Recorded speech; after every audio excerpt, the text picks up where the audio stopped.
naman akla. Narito tayo ngayon upang matunghayan ang napakainit, nagbabaga at talaga namang usap-usapan at maraming pinakainaabangan na issue ni Ate Erica. Sabi pa ni Kalingap Val sa tita ni Ate Erica at ni Sheila May na sinasaraan ang kanyang mga pamangkin ay kung wala daw talaga siyang inggit kay Ate Erica ay ikwento niya daw kung ano ang nangyari kay Kalingap Val, kaya tawagan niya daw si Kalingap Val upang ikwento ang mga tunay na naganap.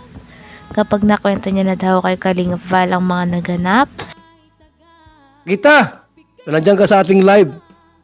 Tawagan mo ako sa cellphone ko. 0929-1132-469. Murahin mo ako. Sige, murahin mo ako dito. Na hindi ka inggitira. Inggitira kang maray. Sa naong pa lang, lamig kumuton naong anis. Nasa harap ka na, ginumot ko yung naong ni mo. Tanda-tanda mo na, naiinggit ka pa sa pamangkin mo. Sapagkat may itsura sila, ikaw wala. Sabihin mo maganda, hindi sila maganda. Si Sheila May, sus, hindi man yan maganda, may itsura. Si Erica, may itsura. Ang maganda po si Biancy. Ganda ni Biancy, no? Grabe. Sexy na, malaman pa, maganda pa. Oh, tuloy mo. Ganyan ang ginagawa ninyo, ginagawa ninyo ng mga issue-issue. Nasabukan ninyo na may mangyari sa magulang ko. Sige daw, kwento ka. Ninyo, ano ka? Magkwento ka lang. Huwag kang mapagod na kwento. Nag-video ako dahil gusto kong sabihin sa inyo ang totoo. Dahil sobra na yung mga ginagawa ninyo na panlalait sa magulang ko, sa magulang namin. Kung noon hindi kami nagkikibo, dahil sino ba naman na mayroon kang pamangkin na sumikat. Yan, nainggit ka no? Diba? Ha? Pinasikat ng Kalingap. Abay, nainggit mga kaibigan. Sino sinabi niya? Bakit sila? Sila ang kinuha ni Kalingap, Rob. Tapos may love team sila. Paano ako? Wala akong love team. Sus, alam ko na yan, inggit. Kahit Gitirang maray. Ano yung mga sinasabi. Kung hindi ka naiinggit, Kuya Bal, di ako naiinggit dyan sa dalawa. O sige, sa akin mo ikwento lahat. Tawagan mo ako. 0929-1132-469. Tita, kwento mo sa akin, bakit ka nagayaan? Bakit mo kinakalaban, inaaway, pinapahiya online ang mga pamangkin mo? Anong tawag dyan? Panghuhudas yan sa pamilya mo. kasalukuyan nga na nag-react si Kalingap Val Santos Matubang sa statement ng tita ni Ate Erica at ni Sheila May. Talagang doon nga sa kanyang pinapakinggan ay nakapagmura pa ang tita ni Ate Erica at ni Sheila May sa kanila sa sobrang galit. Sabi naman ni Kuya Val Santos Matubang ay huwag daw magmura dahil masama daw pakinggan iyon at mas lalo lang daw makakapagpalala ng away sa pagitan ni Ate Erica, Sheila May at ng kanyang pamilya.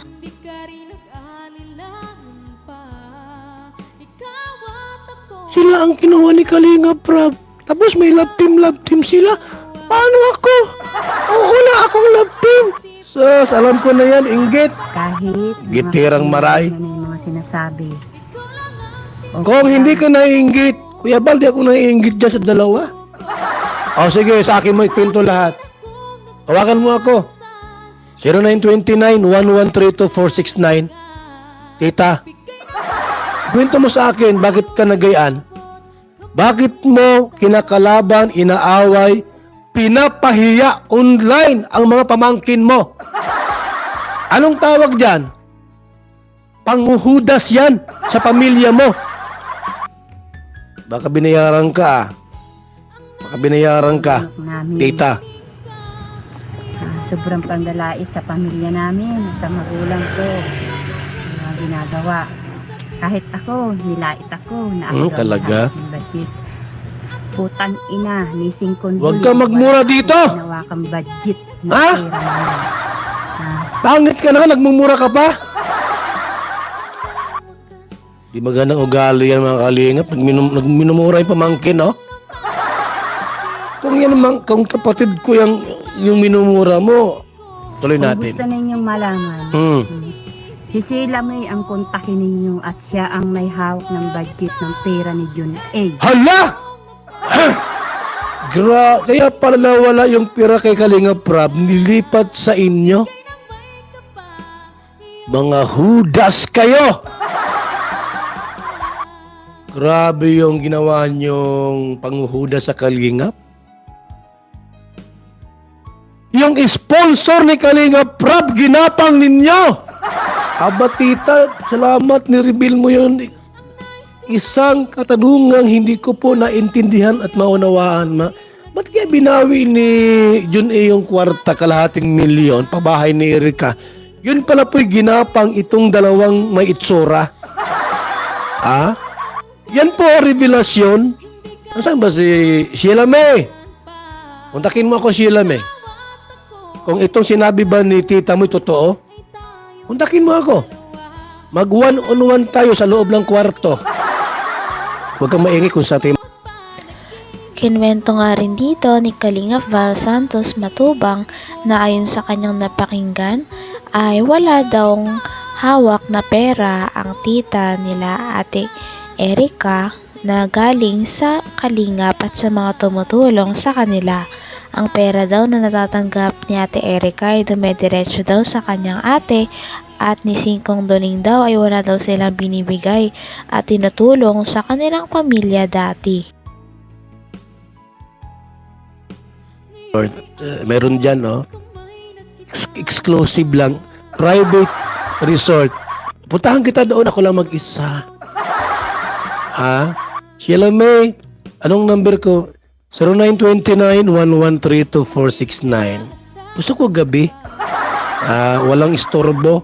Pag umaga, daming tao dyan sa resort na yan. I-text mo ako, sabihin mo, Kuya Bal, di totoo yan. Sinabi ni tita na yung pera ni John A, akong mahawak. Ipaliwanag mo sa akin ng face to face. Yan o. Yung pera daw po ni John A, ikaw ang nagbabudget. Sila ang magkaut-utan labi. Magkaut-utang labi. Sila. Wala sa aming may hawak tiyuhin o tiyahin. Wala. Hindi lang kami nagkikibo dahil ayaw namin ng kahilyan. Ha? Inggit. Sinasabi ko sa inyo. Itira ka. Tumutong na akong nimo. Tindahan ko na issue ha. Issue. Sinasabi ninyo, pinapalabas ninyo, mga lover kayo. Na kay Erika yan, puhunan. Yan, tindahan ko na yan. Grabe. Sinasabi ko sa inyo, missing. Sino kaya sa dalawang maunang tumawag sa akin mag-text, mga kaibigan? Yung nagsasabi ng totoo. Ano kaya? Katawag o hindi? Sino kaya? Si Sheila May o si tita? Daw? Never yan namigay ng budget ng puhunan dyan sa tindahan. Nisiraan mo si Erika. Tira yan ang asawa ko at yung pinagpatayo na ito ng bahay. Ay, may Tira tumatawag. pa ito nung tinulong May niya. tumatawag po, mga kalingap. Walang Erika dyan. Walang May tumatawag, Tawagan natin Sa ulit. inyo, nakakapuno na kayo, mga ilaber kayo, pasikat kayo, puro kayo, mga kabutugan. May tumatawag po, mga kalingap. Nagkagawa na lang ng kwento. Balikan ang tawag. Baka may tumatawag, Hindi ko lang na, tawagan uli ko sino ini. Hello? Ikaw ba si tita? Huwag mo kong murahin, ha? Hello? Hello po, Kuya Dan. Yes, sino po sila? Dito po ako sa Iloilo, nanonood po ako sa inyo. Hanggang dito na lamang muna ang ating napakainit, nagbabaga, pinakainaabangan at usap-usapan na latest issue ni Ate Erika. Maraming salamat sa inyong panonood. Hanggang sa muli. Bye!